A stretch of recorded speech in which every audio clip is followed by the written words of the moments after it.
ವೇದವಾಕ್ಯವನೆಲ್ಲ ಓದದಿಂದನ್ನಡಲಿ ಓದಿಸುತ್ತ ಜನರ ಶ್ರೀರಾಮತಿಗೆ ಶಿರುವ ಸಾಧು ನಿಜ ಗುಣಿಗೆ ಮಣಿಯುವೆನು ಸಾಧು ನಿಜ ಗುಣಿಗೆ ಮಣಿಯುವೆನು ನಿಜವನ್ನರಿಸುವ ಶ್ರೀ ನಿಜ ಗುಣಿಯ ಗ್ರಂಥವನು ನಿಜವಾಗಿ ಕೇಳಿ ನಿಜದೋರ್ಮನ ಒಳಗಿಸುವ ಸುಜನರಿಗೆ ನಿತ್ಯ ನಮಿಸುವೆನು ಸುಜನರಿಗೆ ನಿತ್ಯ ನಮಿಸುವೆನು ಪದ ಜೀವರಿಗೆಲ್ಲ ಅದ್ವೈತ ಬೋಧನೆ ಶುದ್ಧರನ್ನಾಗಿ ಕೈದ ಶ್ರೀ ಸಿದ್ಧ ಸಿದ್ಧರುಡರಿಗೆ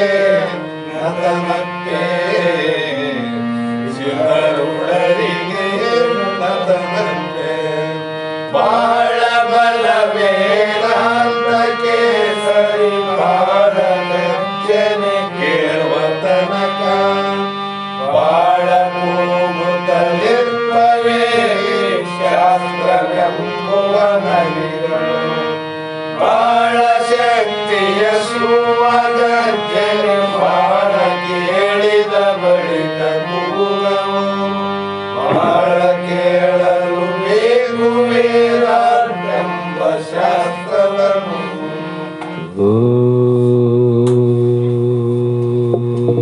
ಗುರು ಬ್ರಹ್ಮ ಗುರು ವಿಷ್ಣು ಗುರುದೇವೋ ಮಹೇಶ್ವರ ಗುರು ಸಾಕ್ಷಾತ್ ಪರಬ್ರಹ್ಮ ತಸ್ಮೈ ಶ್ರೀ ಗುರುವೇ ನಮಃ. ಸಿದ್ಧ ಸದ್ಗುರು ಪಾದಾಬ್ಜಂ ಜನನೀ ಜನಕಸ್ತತಃ ತತ್ವೋಪದೇಶಕರ್ತಾರಂ ನತ್ವಾ ಭಕ್ತಿ ಪುರಸ್ವರಂ. ಜಗದಾದಿ ಜಗದ್ಗುರು ಸಿದ್ಧಾರೂಢ ಮಹಾಸ್ವಾಮಿಗಳ ಶ್ರೀಪಾದ ಪದ್ಮಗಳಿಗೂ ಆರೂಢ ಜ್ಯೋತಿ ಶಿವಪುತ್ರ ಮಹಾಸ್ವಾಮಿಗಳ ಶ್ರೀಪಾದಗಳಿಗೂ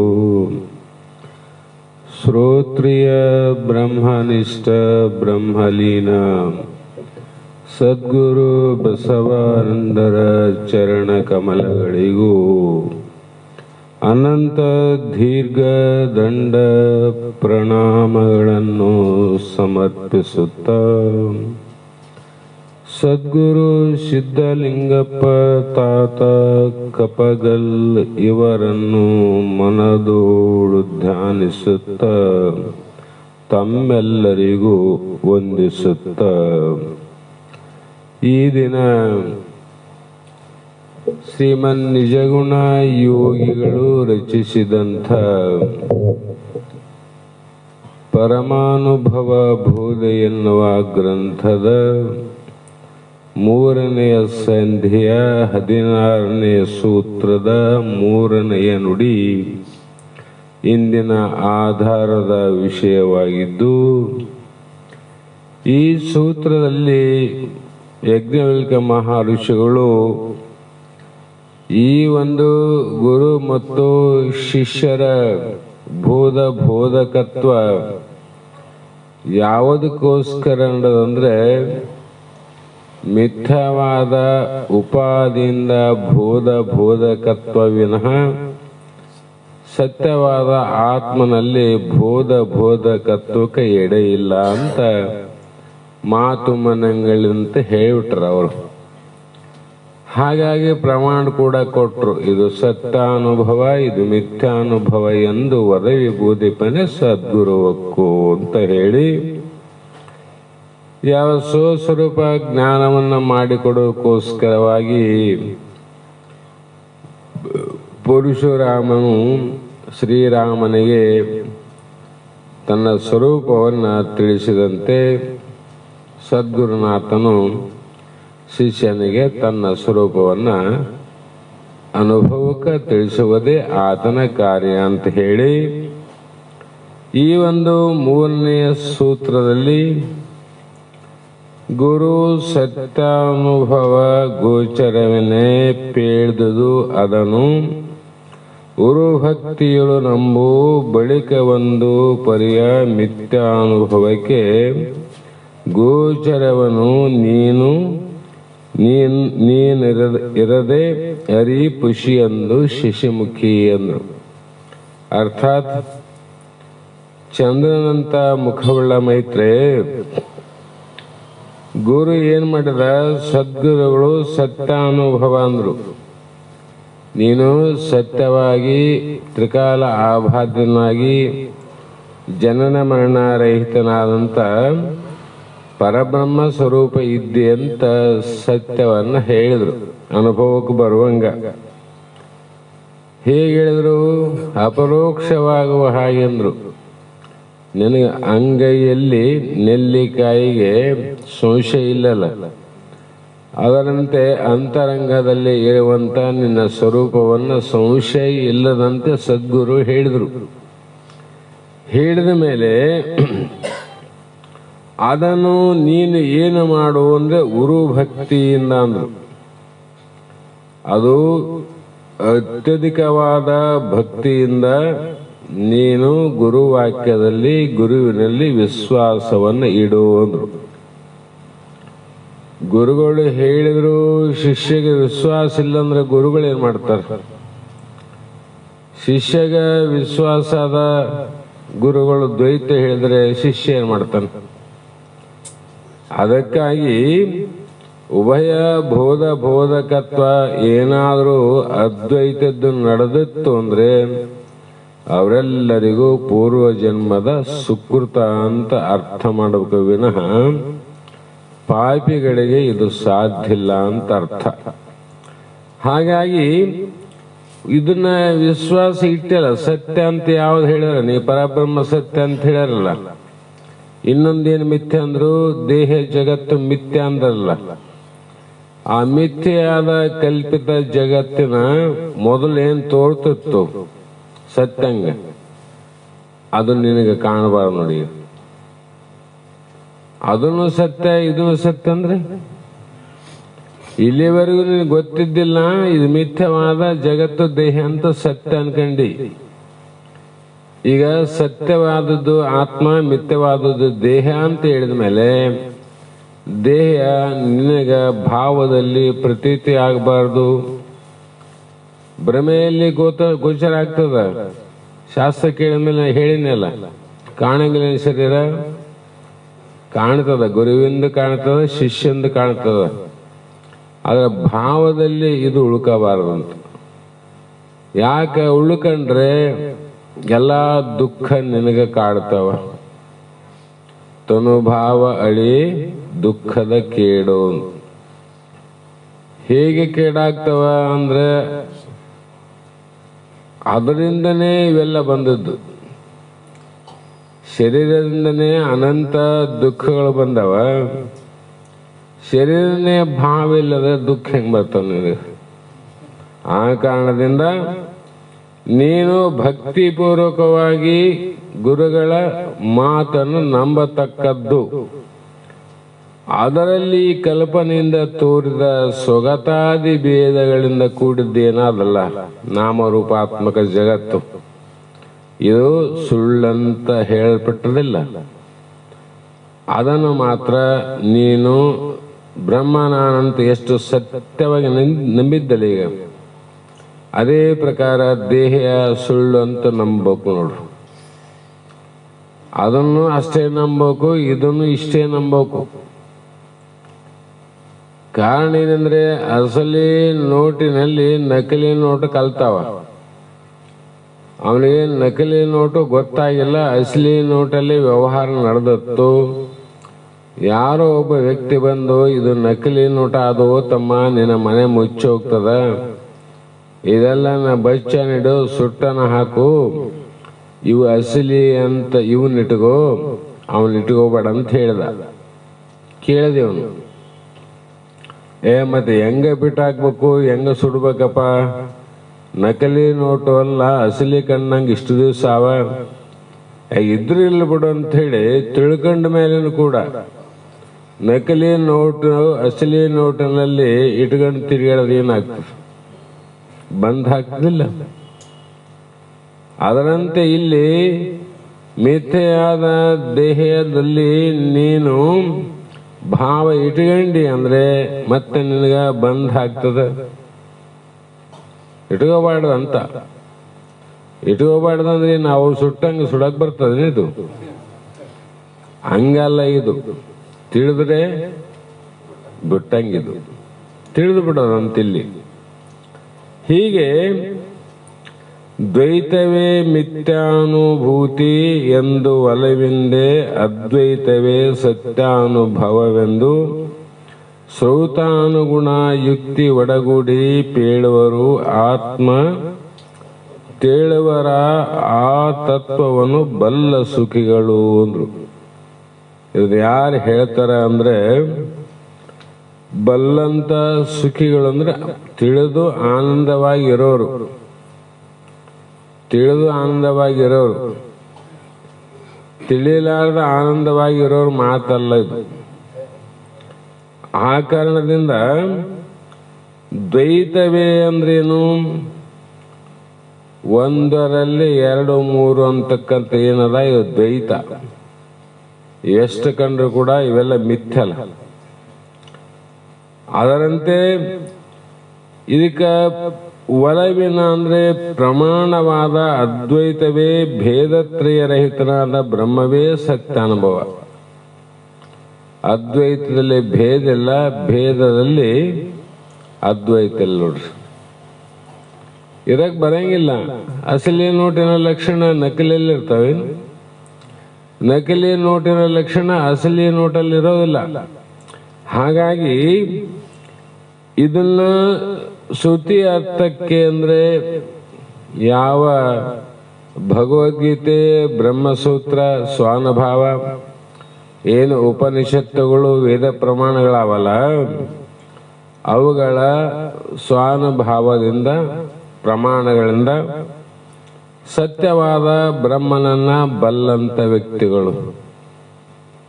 ಅವ್ರು ಹೆಂಗ ಬರ್ತಿರ್ಬೇಕು, ತಿಳಿದಿರಬೇಕು, ಇದೇ ಪ್ರಕಾರ ತಿಳಿದಿರ್ಬೇಕು ಸತ್ಯವನ್ನ.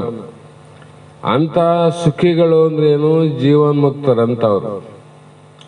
ಅವರು ಹೇಳುವರು ಅಂತ ಇಲ್ಲಿ ಹೇಳಿದ್ರು ವಿನ ಉಳಿದವರು ಹೇಳಂಗಿಲ್ಲ ಅಂತ ಅರ್ಥ ಆಯ್ತು. ಜೀವನ್ಮುಕ್ತರೇ ಮಾತ್ರ ಇದು ಸತ್ಯ, ಇದು ಮಿಥ್ಯ ಅಂತ ಹೇಳ್ತಾರೆ. ಉಳಿದವರು ಹೇಳೋದಿಲ್ಲ ಅಂತ ಅವರೇ ಹೇಳ್ಯಾರಲ್ಲಿ.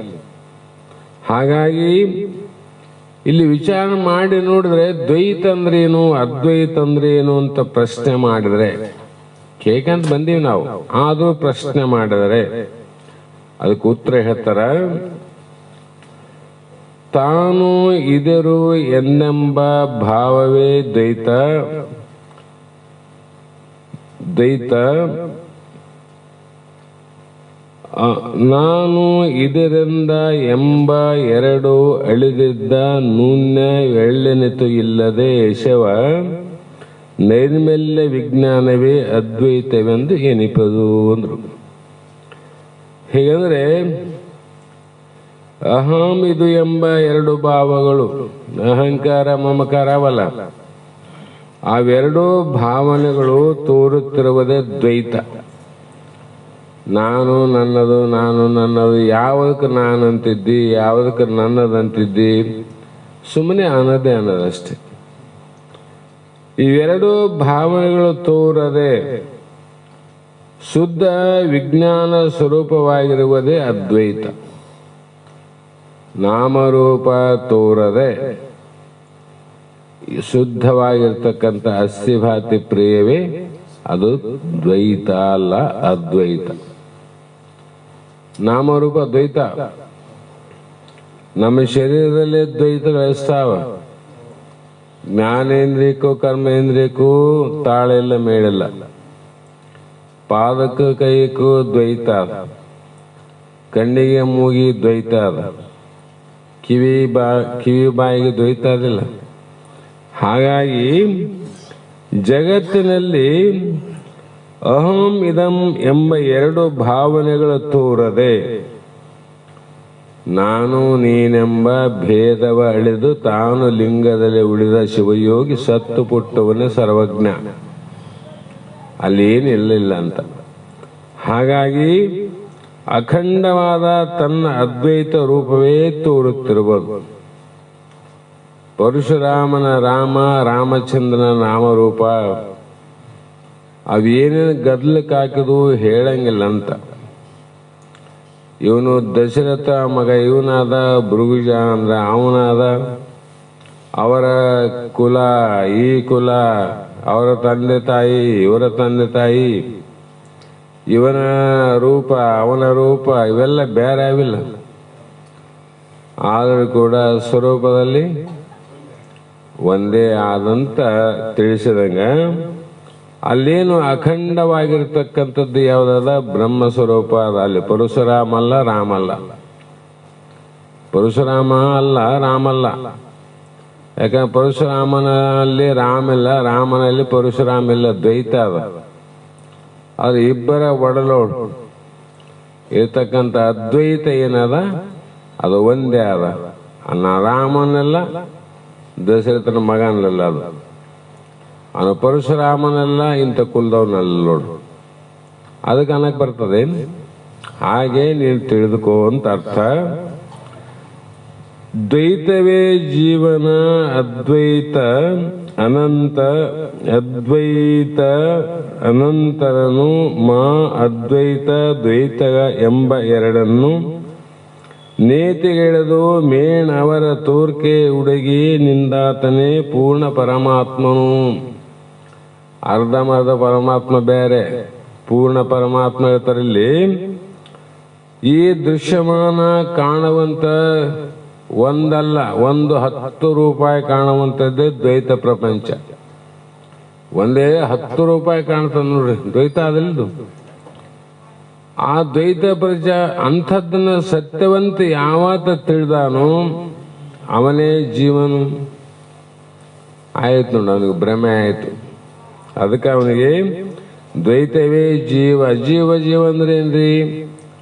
ದ್ವೈತ ಭಾವವೇ ಜೀವ, ಅದ್ವೈತ ಭಾವವೇ ಶಿವ. ಭಾವದಲ್ಲಿ ಯಾರ ಜೀವ ಶಿವ, ಹೌದಾ ಇಲ್ಲ? ಹಾಗಾಗಿ ಇದೆಲ್ಲ ಮಿಥ್ಯ ಅಧಿಷ್ಠಾನವಾದ ಸಚ್ಚಿದಾನಂದ ಸ್ವರೂಪನಾದ ನಾನೇ ಸತ್ಯನೆಂದು ಯಾವನು ತಿಳಿಯುವನು ಅವನೇ ಅಂತರಾತ್ಮನು. ಇದು ಸತ್ಯ, ಇದು ಮಿಥ್ಯ ಅಂತ ಎರಡು ಆದವಲ್ಲ. ಈಗ ಜೀವಾತ್ಮ ಅಂತರಾತ್ಮ, ಅವನು ಮಿಥ್ಯ ಅಂದ ಜೀವಾತ್ಮದ, ಸತ್ಯ ಅಂದ ಅಂತರಾತ್ಮದ. ಇವೆರಡೂ ಕಲ್ಪನೆಗಳು ಹೋಗ್ಬೇಕಂದ್ರವ್ರು. ಇವು ಎರಡೂ ಹೋದ ಮೇಲೆ ಸಹಜ ಸ್ಥಿತಿ ಏನು ಇರಬಹುದು ಅವನೇ ಪರಮಾತ್ಮ. ಯಥಾರ್ಥ ಆಗಲಿಲ್ಲ ರಾಮನಲ್ಲಿ ಪರಶುರಾಮನಲ್ಲಿ, ಅದೇ ಸ್ವರೂಪ. ಹಾಗಾಗಿ ಜೀವಾತ್ಮ ಪರಮಾತ್ಮನಲ್ಲಿ ಯಥಾರ್ಥವಾಗೋದಿಲ್ಲ. ಅವಿದ್ಯೋಪಾದಿ ಜೀವ, ಶುದ್ಧ ವಿದ್ಯೋಪಾದಿ ಪರಮಾತ್ಮ. ಎರಡು ಉಪಾಧಿ ಕೆಟ್ಟ ಮೇಲೆ ಅವು ಏಕಾತ್ಮ ಅಂತ. ಹೀಗೆ ತಿಳಿದುಕೊಂಡವನು ಜ್ಞಾನ ಅಜ್ಞಾನಗಳ ಮೇಲಿಂದಲೇ ಜೀವಾದಿಗಳ ಸ್ವರೂಪವನ್ನು ನಿಶ್ಚಯ ಮಾಡತಕ್ಕದ್ದು. ಜೀವಗಳ ಪರಮಾತ್ಮ, ಜೀವಾತ್ಮ, ಅಂತರಾತ್ಮ ಇವೆಲ್ಲ ಅವಲ್ಲ, ಅವರವರ ಬುದ್ಧಿಯ ಸ್ವರೂಪವನ್ನು ನೋಡಿ ಇವನು ಜೀವ, ಇವನು ಪರಮ, ಇವನು ಅಂತರಾತ್ಮ ಅಂತ ಅರ್ಥ ಮಾಡಬೇಕು ವಿನಃ ಹೇಳಕ್ಕೆಲ್ಲದಲ್ಲಿ ಅವನ ಭಾವನೆಯಿಂದ ಜೀವಾತ್ಮ. ಹಾಗಾಗಿ ಒಬ್ಬನಿಗೆ ಕಾರ್ಯದ ಮೇಲಿಂದ ಯಾಚಕ ಪಾಠಕ ವಾಚಕಗಳೆಂಬ ನಾಮಗಳು ಅಂತ. ಇಲ್ಲಿ ಬೇಡವನು, ಪಾಠ ಮಾಡುವವನು, ಕೇಳುವವನು ಒಬ್ಬನೇ ಮಾಡ್ತಾನಲ್ಲಿ ಕೆಲಸ. ಒಬ್ಬನಿಗೆ 3 ಹೆಸರು ಬಂದವಿಲ್ಲ. ಯಾಕೆ ಬಂದವು? ಉಪಾಧಿಗಳ ಕರ್ಮದಿಂದ. ಉಪಾಧಿಗಳು ಏನು ಕರ್ಮ ಮಾಡ್ತಾವ, ಕರ್ಮದ ಆರೋಪದಿಂದ ಅವನು ಬೇಡ್ಕೊಂಡು ತಿಂತಾನಂದ್ರು, ಹೌದಿಲ್ಲ? ಇವನು ನೀಡ್ತಾನಂದ್ರು.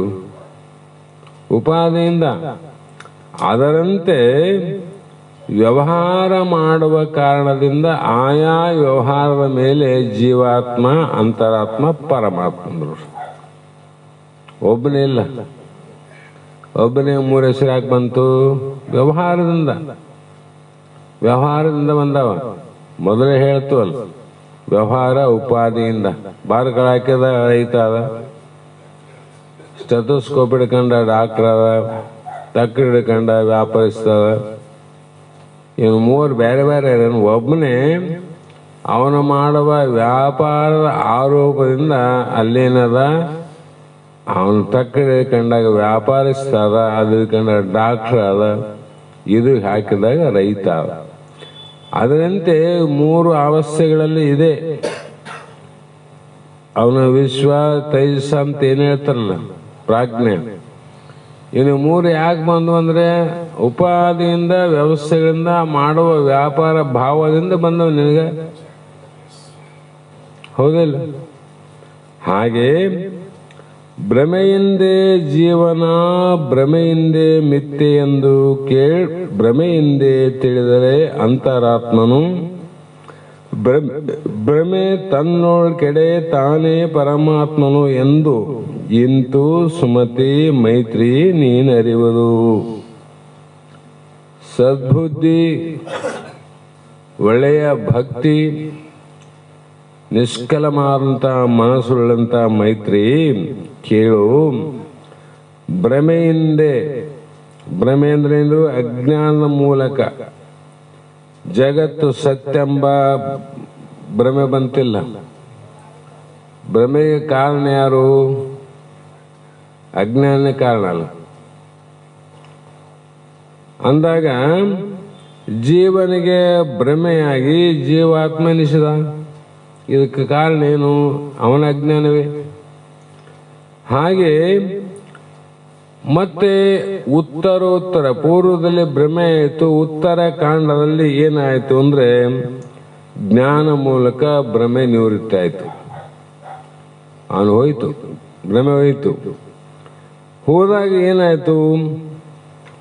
ಮೊದಲಿದ್ದ ಈ ಜಗತ್ತು ಸತ್ಯ, ನಾನು ಸಾಯುವಂತ ದೇಹ ಸತ್ಯ ಅಂತಕ್ಕಂಥ ಭ್ರಮೆ ಅವನು ಸುಳ್ಳು ಅಂತ ಆಯ್ತು ನೋಡ್ರಿ. ಪ್ರಾರಂಭದಲ್ಲಿ ಸತ್ಯ ಆಯ್ತು. ಯಾಕ? ಅಜ್ಞಾನ ಕಾರಣ. ಈಗ ಅವನು ಜ್ಞಾನಕ್ಕೆ ಹೋಗ್ಯಾನ. ಜ್ಞಾನದಿಂದ ನೋಡಿದಾಗ ಯಾವುದು ಬಹುಪಾಡು ಜ್ಞಾನದಿಂದ ನೋಡೋಂದ್ರಲ್ಲ. ಹಂಗ ಗುರುಶಾಸ್ತ್ರಾದಿಗಳಿಂದ ಸ್ವಾನುಭವದಿಂದ ನೋಡಿದಾಗ ಅವನಿಗೇನಾಯಿತು ಅಂದ್ರೆ ಮಿಥ್ಯೆ ಎಂದು ತಿಳಿದು ಮಧ್ಯಸ್ಥ ನೆನೆಸುವನು, ಅಂತರಾತ್ಮನು ಮಧ್ಯ ಅಂತ. ಆ ಭ್ರಮೆ, ಆ ಉತ್ತರವಾದ ಜ್ಞಾನರೂಪ ಭ್ರಮೆಯು ತನ್ನೊಳಗೆ ಕೆಡಲು. ಇದು ಜ್ಞಾನ ಅಜ್ಞಾನ ಎರಡು ಕೆಟ್ಟರೆ ಅಲ್ಲಿ ಉಳಿದದ್ದೇನದ? ಉಳಿದದ್ದೇ ಪರಮಾತ್ಮ.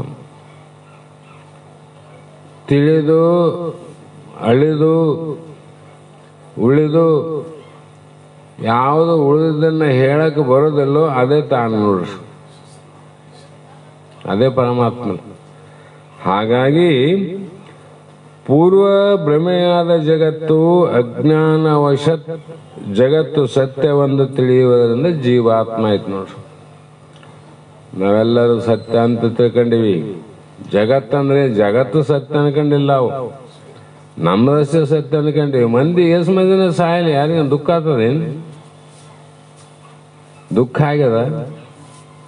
ಇಲ್ಲಿ ಜಗತ್ತು ಅಂತ ಯಾಕೆ ಪ್ರಯೋಗ ಮಾಡ್ಯದಂದ್ರೆ ಇದು ಎತ್ತ ಬ್ರಹ್ಮಾಂಡ ತತ್ ಪಿಂಡಾಂಡ ಅಂತ ಹೇಳ್ಯಾರಲ್ಲ, ಆ ಒಂದು ಸೂತ್ರಕ್ಕಾಗಿ ಹೇಳ್ಯಾರ. ನಿನ್ನ ಪಿಂಡಾಂಡ ಹೆಂಗದ ಹಂಗೆ ಬ್ರಹ್ಮಾಂಡ ಅದಪ್ಪ.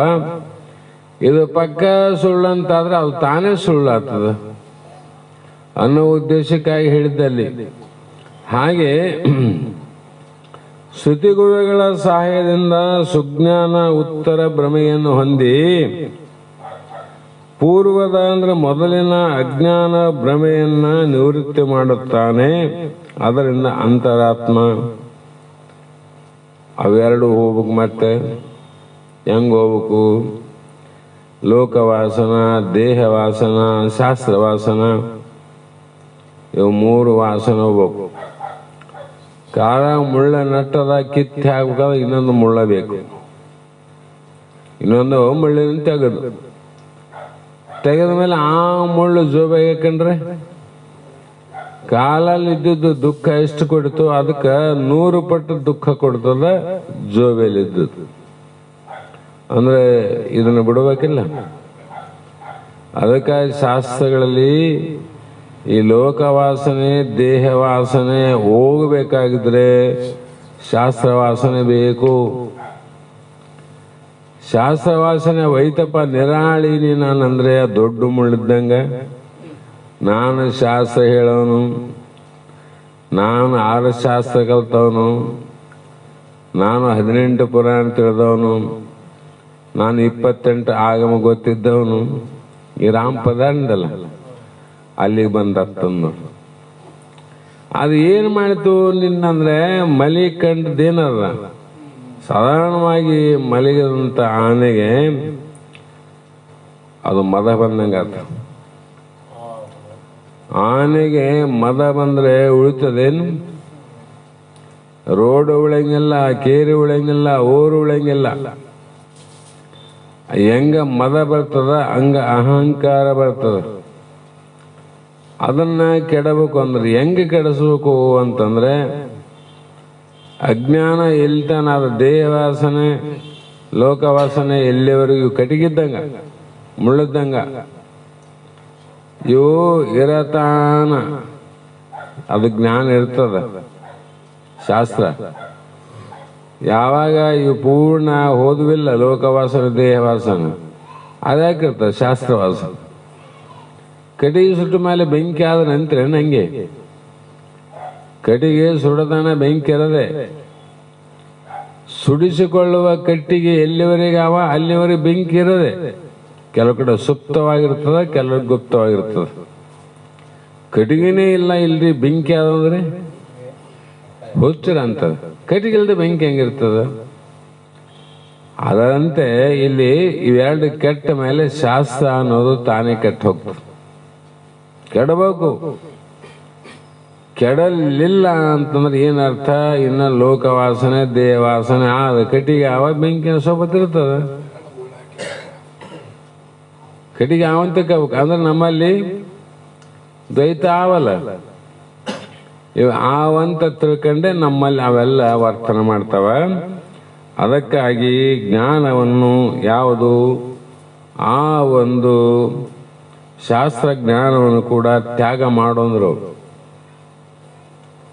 ಅದನ್ನು ತೆಗಿಬೇಕಲ್ಲ. ತ್ಯಾಗ ಮಾಡಿ ಏನು ಮಾಡು ನೀನು? ನಿನ್ನ ನಿಜವಾದ ಸ್ವರೂಪದಲ್ಲಿ ಸುಮ್ಮನೆ ಇರಂದ್ರ ಅವರು. ತಾನಿರಲು ಎಲ್ಲಿ? ದ್ವೈತದಲ್ಲೆಲ್ಲ ಅದ್ವೈತ ಸ್ವರೂಪ ಸಾಕ್ಷಾತ್ಕಾರ ತಂದೇನಾದ ಅಲ್ಲಿ ಇದ್ದರೆ ಅವನೇ ಪರಮಾತ್ಮನಂತ ಹೇಳಿಸಿಕೊಳ್ಳುವನು. ಪರಮಾತ್ಮ ಎಲ್ಲಿ ತರ್ತದೆ? ಏಕಂ ಏವಂ ಅದ್ವಿತೀಯ ಪರಬ್ರಹ್ಮನಲ್ಲಿ ಬ್ರಹ್ಮ ಒಂದಾಯ್ತು, ಪರಮಾತ್ಮ ಒಂದಾಯ್ತು, ಜೀವಾತ್ಮ ಒಂದಾಯ್ತು, ಜಗತ್ತು ಒಂದಾಯ್ತು. ಎಲ್ಲಿ ತರ್ತದೆ? ಹಾಗೆ ಭಾವದಿಂದ ಹಿಂಗಾಗದಂತ ಹೇಳಿ ಮುಂದೆ 8ನೇ ನುಡಿಯಲ್ಲಿ ಹೇಳ್ತಾರ, ಗುರು ಶಿಷ್ಯ ಬೋಧೆ ಜಾಗರಣದ ತೋರ್ಕೆ ಜಾಗರಣಾದಿ ಮಿಥ್ಯೆ ಎಂದೇನೆ ಮತ್ತೆ ಗುರು ಶಿಷ್ಯ ಬೋಧೆಗಳವು ನಿಜವೊಪ್ಪುವೆ. ಸರಸಿಜಾನನೆ ಕಲ್ಪಿತವೇ ನೋಡು ಅಂತ ಕಮಲದಂತ ಮುಖವುಳ್ಳ ಮೈತ್ರಿ ಕೇಳು ಲಕ್ಷಿಟ್ಟು ಗುರು ಶಿಷ್ಯರ ಬೋಧೆ ನಡೆದಲ್ಲೀಗ ಬೋಧಕತ್ವ ಇವುಗಳಿಂದ ಹುಟ್ಟಿದ ಜ್ಞಾನ. ಇದರಿಂದ ಜಾಗರಣದ ತೋರ್ಕೆ ಅದು. ಗುರು ಶಿಷ್ಯರ ಬೋಧೆ ಮಕ್ಕಳ ನಡೆದ ಎದ್ದ ನಡೆದ ಅಂದ್ರೆ ಜಾಗ್ರದ ಅವಸ್ಥೆ ಬೋಧೆ ವಿನಃ ಗುರುಬೋಧೆ ಇಲ್ಲದಲ್ಲಿ. ಅವಶ್ಯಬೋದೆ. ಹಾಗಾಗಿ ಇಂಥ ಜಾಗೃತಾಗಿ ಸತ್ಯವಾಗಿ ತೋರುವಂತ ಈ ಜಗತ್ತೇ ಮಿಥ್ಯಾ ಅಂತಂದ ಮೇಲೆ ಆ ಮಿಥ್ಯಾದ ಜಗತ್ತಿನಲ್ಲಿ ಬೋಧಕತ್ವ ನಡೆದಂದ್ರೆ ಅದನ್ನು ಮಿಥ್ಯಾ ಅಂತ ಹೇಳ್ಬೇಕು. ಕನಸನ್ನು ನೋಡಿದವನು ಕನಸು ಹೆಂಗ ಸುಳ್ಳು, ಅವನು ಸುಳ್ಳಲ್ಲ. ಸುಳ್ಳು ಪ್ರಪಂಚದಲ್ಲಿ ಬೋಧಕತ್ವ ನಡೆದವನು ಸುಳ್ಳೇ. ಹಾಗಾಗಿ ಜಾಗರಣಾದಿ ಮಿಥ್ಯೆ, ಜಾಗ್ರತ ಸ್ವಪ್ನ ಸುಳ್ಳವಲ್ಲ, ಇವನು ಸುಳ್ಳೆ. ಮತ್ತೆ ಗುರು ಶಿಷ್ಯ ಬೋಧೆಗಳೆವು ನಿಜ ಒಪ್ಪುವೆ, ಅವು ಸತ್ಯ ಆತವೇನು? ಇಲ್ಲ. ಹಾಗಾಗಿ ಎಲ್ಲ ವ್ಯವಹಾರಗಳು ಎಂದಾದರೂ ಸತ್ಯ ಏನಂದ್ರೆ ಎಂದಿಗೂ ಸತ್ಯ ಆಗೋದಿಲ್ಲ. ಅರ್ಥಾತ್ ನಮ್ಮ ಅದ್ವೈತ ಮತದಲ್ಲಿ ಆತ್ಮ ಭಿನ್ನ, ಸರ್ವವು ಕಲ್ಪಿತ, ಮಿಥ್ಯವಾಗಿರೋದನ್ನು ನಿಶ್ಚಯ ಮಾಡಂದ್ರು. ಏನದ? ಆತ್ಮ ಒಂದೇ ಸತ್ಯ, ಉಳಿದುವೆಲ್ಲವೂ ಮಿಥ್ಯ ಆಗದಂತ ನಿಶ್ಚಯ ಮಾಡೋಕ್ಕೋಸ್ಕರವಾಗಿ ಬೋಧಕತ್ವ ಗುರು ಶಿಷ್ಯರ ಬೋಧೆ. ಯಾರು ಮಾಡ್ಯಾರ? ಆತ್ಮನನ್ನ, ಜೀವಾತ್ಮನನ್ನ ಪರಮಾತ್ಮ ಮಾಡ್ಯಾರ. ಪರಮಾತ್ಮನನ್ನ ಮಾಡಕ್ಕೆ ಯಾರಿಗೂ ಬರೋದಿಲ್ಲ. ತಾನು ಪರಮಾತ್ಮನಿದ್ದು ನಾನು ಅಲ್ಲಂತೇನು ತಿಳ್ಕೊಂಡನಲ್ಲ, ಅದಕ್ಕ ಸತ್ಯ ಅಂತ ಬೋಧ ಮಾಡಕ ಶ್ರೀ ಗುರು ವಚನ ಬೇಕಾಗ್ಯದ. ಅದಕ್ಕೆ ಗುರುವಿನ ವಚನ. ಹಾಗಾಗಿ ಕಲ್ಪಿತವೇ ನೋಡು ಅಂತ ಹೇಳಿ ಕನಸಿನ ಅಂಗನೆಯ ಸಂಗತಿಯಿಂದೇ ಸತ್ಯವೆಂದನೆ ವೀರ್ಯ ಪತನಾದಿ ಅಹುದು ಅಂತೆ ವನಿತೆ ಕೇಳು ಗುರು ಶಿಷ್ಯ ಬೋಧೆ ಕಲ್ಪಿತವಾಗಿ ಜನಿಸುವ ನಿಜ ಮುಕ್ತಿಯದು ಸತ್ಯ. ಈ ಕೊಟ್ಟಂತ ಈ ನುಡಿಯ ಒಂದು ಅನುಭವವನ್ನ ಯಾವ ಉಪನಿಷತ್ತಿನಲ್ಲಿ ಕೂಡ ಯಾವ ಮಹಾತ್ಮರು ಇದು ಕೊಟ್ಟಿಲ್ಲ ಅಂತ ನನಗನ್ನಿಸ್ತದೆ. ಈ ದೃಷ್ಟಾಂತ ಬೇರೆ ಬೇರೆ ಕೊಟ್ಟಿರಬಹುದು, ನಾನು ನೋಡಿಲ್ಲ, ಇಲ್ಲ ಅಂತ ಹೇಳಂಗಿಲ್ಲ. ಎಂತ ಅದ್ಭುತವಾದ ದೃಷ್ಟಾಂತ ಕೊಟ್ಟಾರ. ಪ್ರಶ್ನೆ ಹೇಗಿರಬಹುದಂತ ಸಂಶಯ. ಗುರು ಶಿಷ್ಯರ ಜಾಗೃತಾದಿ ಏನು ಬೋಧಕತ್ವ ಮಿಥ್ಯೆ ಅಂದ್ರಲ್ಲ, ಮತ್ತೆ ಜ್ಞಾನದಿಂದ ಮೋಕ್ಷ ಆಗ್ತಂತ ಹೇಳಿರಿ ಅಂದ್ರೆ ಪ್ರಯೋಜನ ಇಲ್ದಂಗೆ ಆಯ್ತಲ್ಲ. ಜ್ಞಾನದಿಂದ ಗುರುಶಾಸ್ತ್ರ ಆದ ಜ್ಞಾನದಿಂದ ಮೋಕ್ಷ ಅಂದ್ರಿ, ಮತ್ತೆ ಇವೆಲ್ಲ ಬೋಧಕತ್ವ ಸುಳ್ಳು ಅಂದ್ರಿ. ಇದೊಂದು ಏನು ಪ್ರಯೋಜನ ಅಂತ ಅಂದ್ರೆ, ಈ ನೀವು ಹೇಳುವಂತ ವೇದಾಂತಿಕ ಪುರುಷಾರ್ಥವಿಲ್ಲಂಗೆ ಆಯ್ತಲ್ಲ,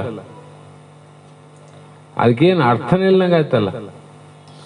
ಮತ್ತೆ ಅರ್ಥ ಇಲ್ಲಂತ ವೇದ ಉಪನಿಷತ್ತು ಶ್ರುತಿ ವಾಕ್ಯಗಳನ್ನ ಚರ್ಚೆ ಮಾಡೋದ್ರಿಂದ ಏನಾದಂತ ಉಪಯೋಗ ಅಂತ ನನಗೆ ಸಂಶಯ ಬರ್ತದಂದ್ರೆ, ಮಹಾತ್ಮ ಹೇಳಿದ ನೋಡ್ರಿ, ಕನಸಿನ ಅಂಗನೆಯ ಸಂಗತಿಯಿಂದೆ ಅಂದ್ರು.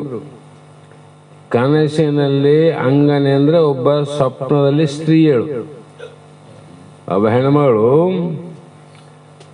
ಸಂಗತಿಯಿಂದೆ ಅಂದ್ರೆ ಪುರುಷ ಆ ಸ್ತ್ರೀಯಳ ಸಹವಾಸ ಮಾಡೋದ್ರಿಂದ ಏನಾಯ್ತು? ಸತ್ಯವೆನ್ನುವ ಹಾಗೆ ಜಾಗರದಲ್ಲಿ ಸತ್ಯ ಆದಾಗ ಪುರುಷನ ವೀರ್ಯ ಜಾರ್ತದಿಲ್ಲ, ಅನುಭವ ಆದಲ್ಲ. ಯಾವ ಹೆಣ್ಮಗಳು ಜಾಗ್ರದ ಹೆಣ್ಣಿನಲ್ಲಿ ಆಕೆ ಸಹವಾಸ ಮಾಡಿದಾಗ ವೀರ್ಯಪತನ ಆಗ್ತದ, ಇದು ಅನುಭವ ಅಲ್ಲ. ಇಲ್ಲಿ ಕನಸಿನ ಸ್ತ್ರೀಯಲ್ಲಿ ಕೆಲವು ಸಲ ಪುರುಷರಿಗೆ ಕನಸು ಬಿಡ್ತದ, ಆ ಕನಸಿನಾಗ ಸ್ತ್ರೀ ವ್ಯವಹಾರ ಮಾಡಿದಂಗೆ ಆಗ್ತದ. ಅಲ್ಲಿ ಮಾಡೇನೇನು ವ್ಯವಹಾರ ಇಲ್ಲಲ್ಲ. ಇಲ್ಲರೂ ಕೂಡ ಅಲ್ಲಿ ಏನಾಗ್ತದ ಅಂದ್ರೆ, ನೆನಸಿನಲ್ಲಿ ವೀರ್ಯ ಪತನವಾದಂತೆ ಕನಸಿನಲ್ಲಿ ಕೂಡ ಬಟ್ಟೆ ತೊಯ್ತವ. ಹೌದಾ? ವ್ಯವಹಾರ ಸುಳ್ಳಲ್ಲ, ಅಲ್ಲಿ ವ್ಯವಹಾರ ಸುಳ್ಳಾದ, ಅನುಭವ ಸತ್ಯ ಅನ್ನೋಡು ಅದಲ್ಲ. ಅದಕ್ಕೆ ಗುರು ಶಿಷ್ಯರ ವ್ಯವಹಾರ ಲೋಕದಲ್ಲಿ ಸುಳ್ಳಾದ, ಅದ್ರ ಅನುಭವ ಸತ್ಯ ಅನ್ನೋಡು. ಈ ಮಾತನ್ನ ನಾನು ಬೇರೆ ಯಾರು ಹೇಳಿದ್ದಕ್ಕೆ ಕೇಳಿಲ್ಲ. ಈ ನಿಜಗುಣ ಶಾಸ್ತ್ರ ಕೇಳಿ, ನೀವು ಕೇಳಿರಬಹುದು ಅಲ್ಲ, ಶಾಸ್ತ್ರ ಹೇಳುವಾಗ ಕೇಳಿರಬಹುದು. ಎಂತ ಅನುಭವ ಇದು? ಎಲ್ಲ ಸುಳ್ಳು, ಎಲ್ಲ ಹೌದು, ಎಲ್ಲ ಸುಳ್ಳಾಯ್ತು, ಅನುಭವ ಸತ್ಯ ಆಯ್ತಲ್ಲ. ಅದಕ್ಕೆ ಗುರುಶಾಸ್ತ್ರ ನೀನು ಸುಳ್ಳಾಯ್ತು, ನೀನು ಆತ್ಮಜ್ಞಾನದ ಅನುಭವ ಆಯ್ತಲ್ಲ, ಸತ್ಯ ಇಲ್ಲದು. ಹಾಗೆ ಗುರು ಶಿಷ್ಯರ ಬೋಧೆ ಕಲ್ಪಿತಮಾಗೆ ಇವೆಲ್ಲವೂ ಕಲ್ಪಿತ ಅಂತ ಹೇಳಿದ್ರೆ ಮೈತ್ರಿ, ಅದರಿಂದ ಹುಟ್ಟುವಂತ ಯಾವುದರಿಂದ ವೀರ್ಯ ಪತನವಾದಾಗ ಸುಖ ಆಯ್ತಲ್ಲ, ಪತನವಾದಾಗ ಆಯ್ತಲ್ಲ. ಅದರಂತೆ ಇಲ್ಲಿ ಗುರುವಿನ ಬೋಧೆಯಿಂದ ನಿನಗೆ ಹುಟ್ಟುವಂತ ನಿಜ ಮುಕ್ತಿಯಿಂದ ಪರಮಾನಂದ ಆಯ್ತು. ಹಾಗಾದ್ರೆ ಪರಮಾನಂದ. ಅದಕ್ಕಾಗಿ ಸ್ವಸ್ವರೂಪ ಸತ್ಯ ಅಂತ ಹೇಳಿವಿ, ಅದು ಯಾವಾಗಲೂ ಸುಳ್ಳಲ್ಲ, ಅದೊಂದೇ ನೋಡಿ ನಿಜ ಅಂದ್ರು. ಸುತ್ತು ಬಳಸಿ ಯಾಕೆ ಮಾತಾಡ್ತಿದ್ವಿ, ಇದೊಂದೇ ಪ್ರಮಾಣ ಸಾಕು, ಇದೊಂದೇ ದೃಷ್ಟಾಂತ ಸಾಕು, ಬೇರೆ ದೃಷ್ಟಾಂತ ಬೇಕಾಗಿಲ್ಲ. ಹಾಗಾಗಿ ಇಲ್ಲಿ ಸತ್ಯಾನುಭವ ನಿರೂಪಣೆ ಮಾಡಿದ್ರು. ವ್ಯವಹಾರ ಸುಳ್ಳು, ಅನುಭವ ಸತ್ಯ ಅಂದ್ರಿಲ್ಲ. ಅದನ್ನ ನಿನಗ ಮನದಟ್ಟು ಮಾಡುವಂಗೆ ಇಲ್ಲಿವರೆಗೆ ಹೇಳಿದೆವಂತ ಹೇಳಿ ಸೂತ್ರ 16ಕ್ಕೆ ಪದ 119ಕ್ಕೆ ಮಂಗಳಾಯಿತು. ಮತ್ತ ಮುಂದಿನ 17ನೆಯ ಸೂತ್ರ, ಇದರಲ್ಲಿ ಅನಂತ ಪ್ರಮಾಣಗಳನ್ನ, ಅನುಮಾನಗಳನ್ನ ಮತ್ತೆ ಮೈತ್ರಾದೇವಿ ಯಜ್ಞವಲ್ಕ ಮಹರ್ಷಿಗಳನ್ನ ಕುರಿತು ಪ್ರಶ್ನೆ ಮಾಡ್ತಾಳ. ಮತ್ತೆ ಮಾಡದ ಇದ್ರೂ ಕೂಡ ಆಕೆಯಲ್ಲಿ ಸಂಶಯ ಮುಂದೆ ಬರಬಹುದು ಅಂತಕ್ಕಂಥ ಭಾವದಿಂದ ಯಾವ ಯಜ್ಞವಲ್ಕ ಮಹರ್ಷಿಗಳು ಅನಂತ ರೀತಿಯ ಮತ್ತೆ ವಿಚಾರಗಳನ್ನು ಹೇಳ್ತಾ ಹೋಗ್ತಾರೆ. ಅನಂತ ರೀತಿ. ಯಾಕಂದ್ರೆ ಸೂರ್ಯನನ್ನ ದೀವಿಗೆ 1000 ದೀವಿಗೆಯಿಂದ ಕಾಣಿಲ್ಲ. ನಿನ್ನೆ ಹೇಳ್ಯಾರಲ್ಲ, 1000 ಕೋಟಿ ಬೆಳಕಿನಿಂದ ಕಾಣಕ್ ಬರಂಗಿಲ್ಲ. ಕೋಟಿ ದೀವಿಗಳನ್ನ ಸೂರ್ಯ ಬೆಳಗ್ತಾನೆ. ಅದರಂತೆ ಸ್ವಯಂ ಪ್ರಕಾಶ ರೂಪ ಅದ್ವೈತವು ಸ್ವತಃ ಪ್ರಮಾಣ ರೂಪ ಆಗಿದೆ. ಸೂರ್ಯ ಸ್ವತಃ ಪ್ರಮಾಣ ಇಲ್ಲ, ಇವೆಲ್ಲವನ್ನ ಬೆಳಗ್ತಾರಂತ. ಅದರಂಗ ನಿನ್ನಲ್ಲಿರ್ತಕ್ಕಂಥ ಸ್ವಯಂ ಪ್ರಕಾಶ ಅಂದ್ರೆ ಬೆಳಗುವುದಂತ. ಅಂದ್ರೆ ಏನು ಕಾಣಲಾರ್ದು ಎಲ್ಲ ಕಾಣ್ತದ. ದೀಪ ಯಾಕೆ ಹಚ್ಚಿ? ಕಾಣಲಾರ್ದು ಕಾಣುತ್ತಂತ. ಅದಕ್ಕೆ ಆ ಜ್ಞಾನದ ದೀಪ ಏನದ, ನಿನಗೆ ಇಲ್ಲಿವರೆಗೆ ಏನು ಕಂಡಿಲ್ಲ, ಎಲ್ಲ ಕಾಣ್ತದ. ಎಲ್ಲ ಕಾಣ್ತದ. ಅಲ್ಲಿ ಹೋಗಲ್ಲ ನೀನು. ಸಪ್ತ ಧಾತುಗಳು ಕೆಟ್ಟು ಸಪ್ತ ಭೂಮಿಕೆಗಳು ಅಳವಟ್ಟು ಅಂದ್ರು. ಇವು ಸಪ್ತಧಾತು ಹೋಗ್ಬೇಕು ಸುಮ್ಮನೆ ಹೋಗ್ತೇವೆ. ಸಪ್ತ ಭೂಮಿಕೆ ಬರ್ಬೇಕು. ಆ ಜ್ಞಾನ ಭೂಮಿಕೆ ಬಂದಾಗ ಇವು ಹೋಗ್ತಾವೆ, ಮತ್ತೆ ಸುಮ್ಮನೆ ಹೋಗ್ತಾವನಪ್ಪ. ಹಾಗಾಗಿ ಇಲ್ಲಿ ಈ ಕಾರಣದಿಂದಲೇ ಪ್ರತ್ಯಕ್ಷಾದಿ ಪ್ರಮಾಣಗಳು ಅದ್ವೈತವು ಸಂಭವಿಸುವುದಿಲ್ಲ. ಇವ್ಯಾವು ಏನು ಮಾಡಕ್ಕಾಗಲ್ಲ. ಮಿಥ್ಯೆ ಎಂಬುದೇ ಸಿದ್ಧವಾಗುತ್ತದೆ.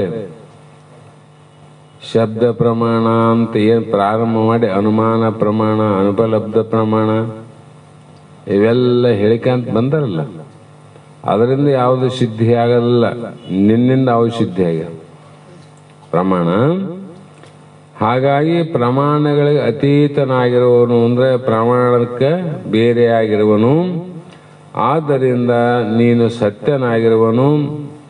ಅರ್ಥಾತ್ ಇಲ್ಲಿಯವರೆಗೂ ಪ್ರತಿಪಾದಿಸಲ್ಪಟ್ಟ ಸಂಕ್ಷೇಪವಾಗಿ ತಿಳಿಸಿದ ವಿಷಯವನ್ನೇ ಈ ಮುಂದಿನ ಸೂತ್ರದಲ್ಲಿ ಮತ್ತೆ ವಿಸ್ತಾರಪೂರ್ವಕ ಅಂದ್ರೇನು ಅಲ್ಲಲ್ಲಿ ನಾಮ ಸಂಗೀತವನ್ನು ಹೇಳಿದ್ರೆ ಅದನ್ನು ವಿಸ್ತಾರ ಅಂದರೆ ಬೀಜ ಅಲ್ಲಿ ಮಾಡ್ಯಾರ, ಅವುಗಳ ಬೆಳೆಯನ್ನು ಮಾಡ್ತಾ ಮಾಡ್ತಾ ಇಲ್ಲಿ 17ನೇ ಸೂತ್ರದಲ್ಲಿ ನಿರೂಪಣೆ ಮಾಡುತ್ತಾರೆ ಅಂತ ಅನ್ನುವ ವಿಚಾರ. ಇವತ್ತಿಗೆ ಮಂಗಲ ಹೇಳೋಣ, ನಾಳೆ ದಿನ ಮತ್ತೆ ಪ್ರಾರಂಭ ಮಾಡೋಣ ಅಂತಕ್ಕಂಥ ಮಾತನ್ನು ಹೇಳಿ 2 ವಾಕ್ ಪುಷ್ಪಗಳನ್ನು ಗುರುಪಾದಕ್ಕೆ ಸಮರ್ಪಿಸೋಣ. ಆರತಿ ಸ್ಮರಿಸುತ್ತ ಬೆಳಗಿರಿವರ ಗುರು ರಾಜನಿಗೆ ಧರಣಿಯ ಜನರ ತಾಪವ ಹರಿಸಿದ ಗುರು ಶಿವಪುತ್ರನಿಗೆ ನಿತ್ಯ ನಿರಂಜನ ನಿರುಪಮನಾದ ಅದ್ವೈತಾಚಾರ್ಯನಿಗೆ ಸದ್ವಸ್ತ್ವಂ ಸದ್ವಿತೀಯ ತಿಳಿಸಿದ ಸತ್ಯಾನಂದನಿಗೆ ಗರಗದ ಶ್ರೀ ಗುರು ಮಡಿವಾಳೇಶನ ವರಲಿಂ ಜನಿಸಿದಗೆ ಪರಮ ಸದ್ಗುರು ಶ್ರೀ ಸಿದ್ಧಾರೂಢರ ಕರುಣೆಯ ಕಂದನಿಗೆ ವರ ನಿಜ ಗುಣ ವಿರಚಿತ ಷಟ್ಶಾಸ್ತ್ರದ ಗುರುತನ ತಿಳಿಸಿದಗೆ ಮೆರೆಯುವ ಹುಬ್ಬಳ್ಳಿ ಶಾಂತಾಶ್ರಮದೊಳು ಹರುಷ ನಿವಾಸಿಪಗೆ ಅರವಿನ ಹಾರತಿ ಸ್ಮರಿಸುತ್ತ ಬೆಳಗಿರಿವರ ಗುರು ರಾಜನಿಗೆ ಧರಣಿಯ ಜನರ ತಾಪವ ಹರಿಸಿದ ಗುರು ಶಿವಪುತ್ರನಿಗೆ ಹರ ಓಂ ಚೈತನ್ಯಂ ಶಾಶ್ವತಂ ಶಾಂತಂ ವ್ಯೋಮಾತೀತಂ ನಿರಂಜನಂ ನಾದಬಿಂದುಕರಾತೀತಂ ತಸ್ಮೈ ಶ್ರೀ ಗುರವೇ ನಮಃ. ಶ್ರೀಮದ್ ಜಗದ್ಗುರು ಸಿದ್ಧಾರೂಢ ಮಹಾರಾಜ್ ಕಿ ಜೈ. ಶ್ರೀ ಸದ್ಗುರು ಶಿವಪುತ್ರ ಮಹಾರಾಜ್ ಕಿ ಜೈ. ಶ್ರೀ ಸದ್ಗುರು ಬಸವಾನಂದ ಮಹಾರಾಜ್ की जय. श्री सद्गुरु अभिनव महाराज की जय. सकल साधु संत महाराज की जय. जय मंगलम जय नमः पार्वती शिव हर महादेव.